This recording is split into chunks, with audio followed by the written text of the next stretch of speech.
Robert Winters sat at the window of his apartment overlooking the small city park. He'd turned 60 the year before, a milestone that had seemed distant once, but arrived with the subtle shock of a changing tide. A scientist by training and a quiet observer by nature, Robert found himself contemplating not just life's quality, but its length. It wasn't morbid curiosity that drew him to this, but the natural inclination of a man who had spent decades peering into data and patterns, searching for the subtle signs that whispered truths before they shouted them. He sipped his tea and opened the small leather-bound notebook where he recorded thoughts and observations. There, he began listing what he called his 7 markers, patterns and indicators that he believed, through both personal observation and scientific consensus, pointed to longevity beyond 60. The first marker was walking speed. Years ago, Robert had read a study revealing a clear correlation between walking speed and life expectancy. Faster walkers tended to live longer, not simply because of fitness, but because walking speed was a silent language of the body's overall resilience.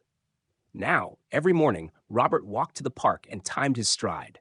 His pace was still brisk, his posture straight. "Keep walking fast, keep living," he wrote in his notebook, a quiet promise to himself. The second marker was grip strength. In a clinical trial he'd once read, researchers measured grip strength as a proxy for muscular and neural health. Lower grip strength often predicted higher mortality, even when adjusted for age and sex. Robert bought a simple hand dynamometer and tested his strength once a month, recording the numbers. He also committed to regular exercises, simple but effective, to maintain his hand and forearm strength. A strong grip on life, he noted with a wry smile. Sleep quality was the third marker. It wasn't just the number of hours, but the restorative nature of sleep that mattered. Sleep fragmentation and poor quality were linked to cardiovascular disease, cognitive decline, and premature death. Robert was disciplined about his sleep. No screens an hour before bed, blackout curtains, and a steady routine. He kept a sleep journal alongside his other notes, tracking patterns and experimenting with minor changes. An extra pillow, a slight shift in the room temperature to optimize his rest. "Good sleep, good life," he wrote. The fourth marker was social engagement. The data on loneliness was unambiguous.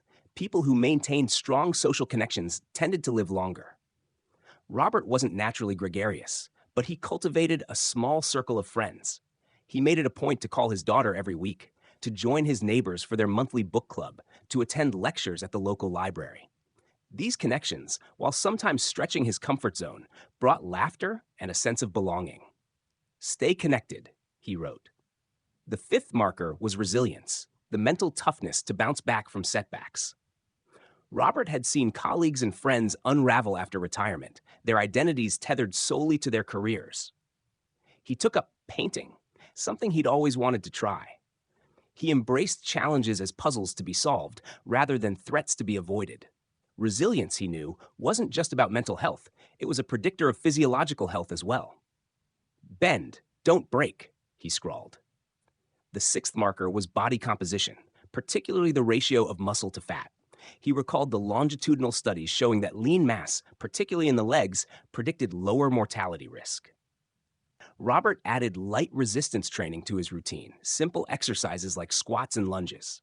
He didn't obsess over weight, but he monitored his muscle tone, ensuring his body could support him through the coming decades.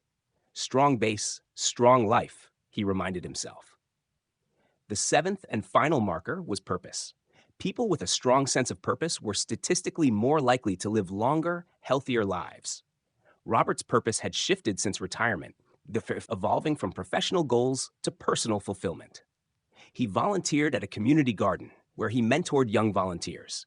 He wrote short stories, something he'd never made time for before. Each morning, he reviewed his purpose, why he woke up, what he aimed to contribute. "Purpose fuels life," he concluded. As Robert sat back in his chair, the afternoon light spilling through the window, he realized how these markers weren't merely checklists of health. They were interconnected, each one reinforcing the others. Walking speed required muscle and resilience.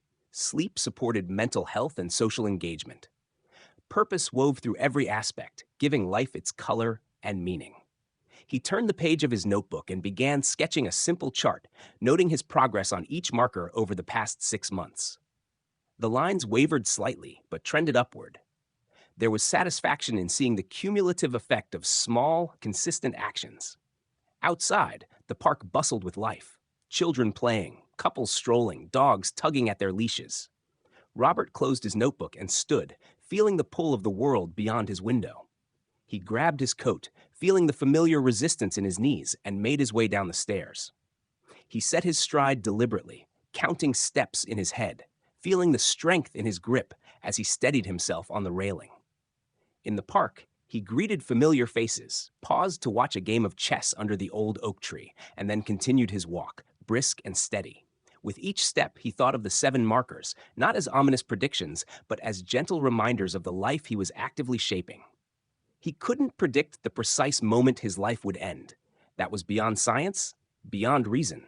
But he could, each day, move a little closer to longevity, to vitality, to a life well and fully lived.